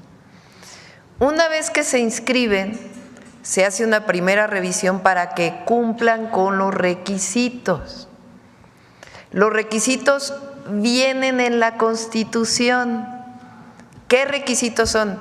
Haber tenido 8 de promedio en la carrera, 9 de promedio en la materia en la que se están inscribiendo o en la maestría o en el doctorado, si es que lo tienen. ¿Qué otro requisito? Que presenten cartas de recomendación. ¿Qué otro requisito? Un ensayo que diga por qué quieren ser alguna de las lugares en donde quieren participar. Primer tema. Entonces, lo primero que se hace es revisar si cumplieron con los requisitos que vienen en la Constitución. Una vez que hay esta primera selección, que es de requisitos, viene un proceso de revisión de las comisiones, que va a ser público. Y de ahí entrevistas que van a ser públicas. ¿Qué otro requisito? Para magistrados, magistradas, ministros y ministras se requieren 5 años de experiencia en alguno de estos temas. No como jueces, obviamente, pero que conozcan de las materias en las que van a participar. Entonces es un proceso transparente. De ahí los que se seleccionen, por ejemplo, 90 que van a participar para la Suprema Corte. Bueno, también está el Tribunal Judicial y 2 para el Tribunal Electoral. Los que van a participar para la Suprema Corte, por ejemplo, el Ejecutivo, van a ser 90. De ahí viene una primera, o sea, de la selección, 90. Y después de eso va a haber una tómbola para que sea al azar. Ya, o sea, los 90 están capacitados, las 90 para ser ministros o ministras de la Corte. Pero para que no se crea que, a ver, la presidenta dijo dijo el otro, dijo no sé qué, es una tómbola. De esos 90 van a salir 27. Y esos 27 van a salir en la boleta para que se vote por 9 en todo el país, de los cuales van a salir seleccionadas 5 mujeres y 4 hombres. 9 por cada Así va a cargo. ser la… Entonces es un proceso muy transparente, inédito, y lo que queremos, porque ya vimos que participó muchísima gente para inscribirse, pues que igual el 1 de junio sea una elección muy, muy participativa. Pero serían 9 por cada cargo, porque el INE también ya dijo que se reduzca la cantidad porque pues los recursos Así no va a son ser suficientes. la elección. Vamos a pasar allá atrás a la jornada y luego ya vamos Bueno, con ya no me dejó el cierre decirle de Gutiérrez Luna. Sí. Espérame nada más tantito, Ana. En las carreteras, sobre todo los tramos que fueron afectados. En cuanto a lo del bachetón, preguntan que a dónde pueden quejarse, dónde pueden levantar sus quejas con respecto a los problemas que han tenido con sus vehículos. Al correo electrónico de SICT, ¿te parece? Sí. Ahí pueden dar sus quejas. Ahorita a ver si lo pueden poner el correo electrónico. A ver, allá atrás.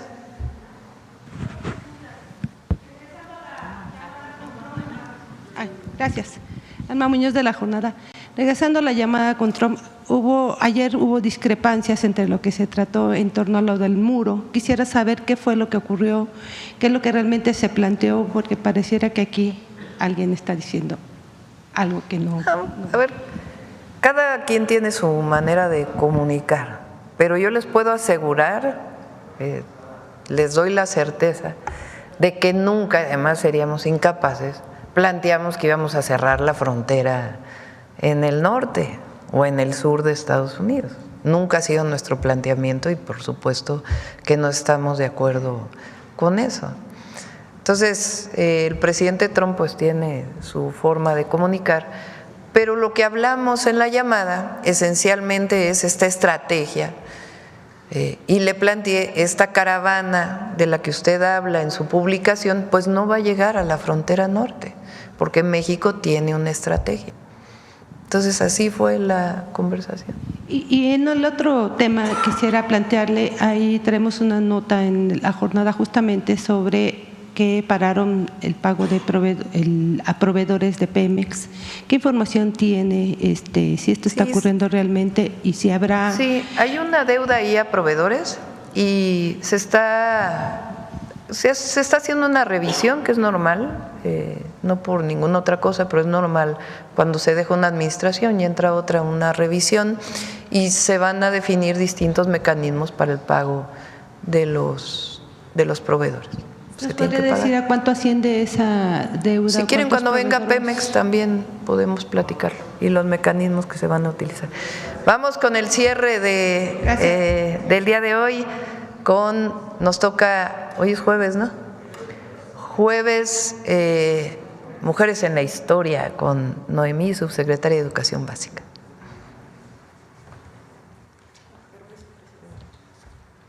Muy buenos días a todas y todos. ¿Me podrían prestar un micrófono, por favor?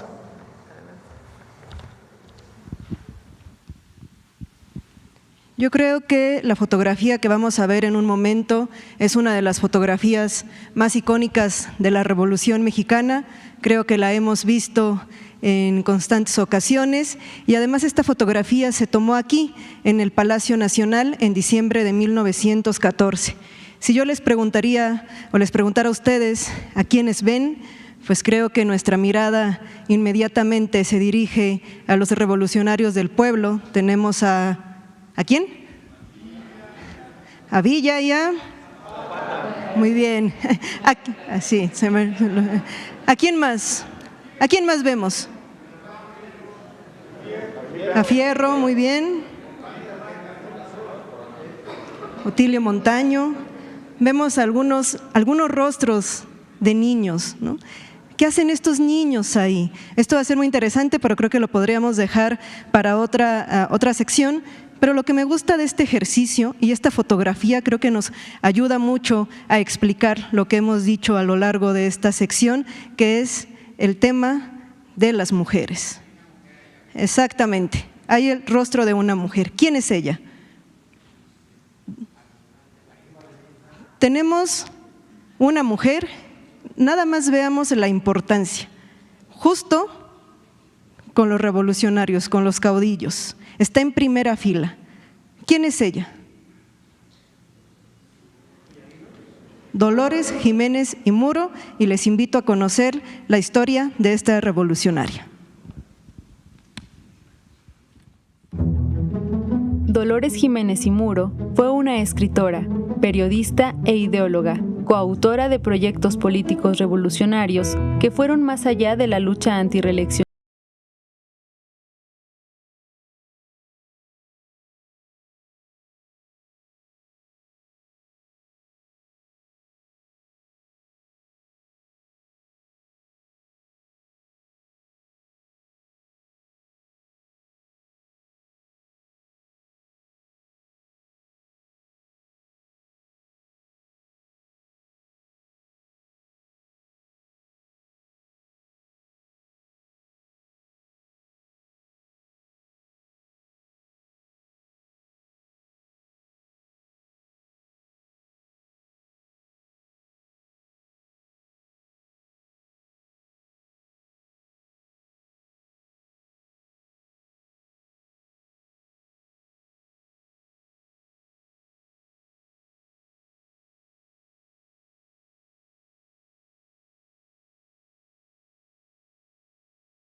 Emiliano Zapata invitó a Morelos a los autores de este documento por considerarlos afines a sus ideas. Dolores se sumó al zapatismo como propagandista, espía, contrabandista de armas y como agente confidencial de Zapata entre Morelos y la Ciudad de México. Dolores también escribió un proemio para el Plan de Ayala, que acompañaba las ediciones de imprenta de este documento fundamental de la Revolución Mexicana. Tras el golpe de Estado contra Madero en 1913, fue nuevamente encarcelada por sus críticas periodísticas contra Victoriano Huerta. Luego de su liberación, se reincorporó nuevamente al zapatismo, iniciando en los campamentos una intensa labor pedagógica para mejorar la educación del Ejército Libertador del Sur y del pueblo de Morelos. Después del asesinato de Zapata en 1919, Dolores se mudó a la Ciudad de México, donde colaboró en las misiones culturales de la Secretaría de Educación Pública. Dolores Jiménez y Muro murió murió el 15 de octubre de 1925, a los 77 años, tras una intensa vida de escritura, pensamiento y lucha para transformar a México. Así es, lo que me gusta. Un aplauso, claro. Brevemente me gustaría destacar dos aspectos. El primero, lo de la fotografía, creo que es muy emblemática, ayuda a ejemplificar. Es una fotografía que observamos, pero nuestra mirada ya de manera inmediata la dirigimos a estos caudillos, hacia el centro, pero difícilmente distinguimos la presencia de las mujeres, pero para eso estamos aquí y esto va a ser un punto fundamental. Esto demuestra que las mujeres estuvieron siempre presentes en los momentos históricos y en la construcción de nuestro país y además lo hicieron como ideólogas, como propagandistas. ¿Por qué estamos tomando el día de hoy la historia de Dolores Jiménez y Muro? Porque un 28 de noviembre, como hoy, pero de 1911 y como se revisó el martes pasado en la cápsula de Humanismo Mexicano, se firmó el Plan de Ayala. Y Dolores formó parte de ese proemio o de esa difusión y propaganda al Plan de Ayala y solamente, y me gustaría brevemente nada más, exponer una de las ideas que ella escribió para este proemio del Plan de Ayala del 28 de noviembre. Dice: han hablado muy alto los altruistas autores del Plan de Ayala, diciendo con elocuente lenguaje que para que los beneficios que encarna nuestra magna Constitución sean un hecho preciso, que el proletariado y el indígena no tenga hambre, que no los martirice el frío, que sea el hermano de sus semejantes y no su propiedad menospreciada como ha sido hasta hoy. Este ideal tan noble y tan bello es tan precioso y complementario a la obra libertaria de 1821 y de 1857. Esta es la tercera y grandiosa etapa de nuestra evolución política y social. Dolores Jiménez y Muro, hablando acerca del plan revolucionario de Ayala. Bueno, pues esta mujer, conocida por sus compañeras como la antorcha de la revolución, el próximo año se conmemoran 100 años de su muerte. Es una excelente oportunidad para reivindicar a la antorcha de la revolución. Y ya nada más para cerrar el tema, el Plan de Ayala también redactado por un maestro, por un profesor que también fue intelectual de este plan, que es Otilio Montaño, así es que otra oportunidad para reconocer a las maestras y los maestros como protagonistas de las revoluciones de nuestro país. Gracias. Muchas gracias a todos y a todas. Nos vemos mañana. Gracias.